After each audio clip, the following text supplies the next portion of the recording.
ይሄን ለውጥ ግን የጎደለውን እየሞላን ሰስቴይን አድርገን ለልጆቻችን አስተማማኝ ፋውንዴሽን መጣል የኔም ያንቺም የሷም የጋራ ዕዳ ነው።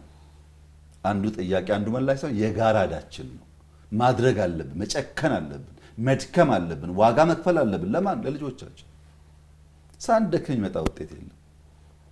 ይሄን የመሰለ እድገት እያመጣን ኢኳሊ የኢትዮጵያ ኢንፍሌሽን ከ30 ምናምን ገደማ 13.5 ወርዷል። በዚህ ዓመት ከግማሽ በታች አወርደነዋል። ኢንፍሌሽን ከ34 13.5 ወርዶ ኤክስፖርት ገቢ፣ ድህነት ቅነሳ፣ የዕዳ ውዝፍ ከጂዲፒያችን አንጻር ዲክላይን ማድረጉ ኢትዮጵያ በብዙ መንገድ ከነበረባት በሽታ ብቻ ሳይሆን ከኢንፍሌሽኑም በማገገም ላይ እንደሆነች ያሳያል።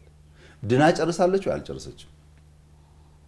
እንዲህ በዋዛ ድና የምትጨርሰው ጉዳይ አለ፣ ስብራቱ ብዙ ስለሆነ። ግን የመዳን መንገድ ላይ ነው ወይ ያለችው? ምንም ጥያቄ የለውም፣ ጥርጥር የለውም።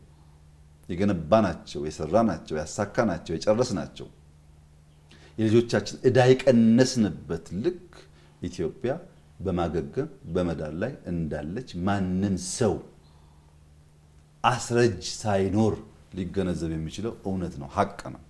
እውነትን ደግሞ በዚያ ልክ መቀበል ለማንም ሰው ተገቢ ይመስለኛል።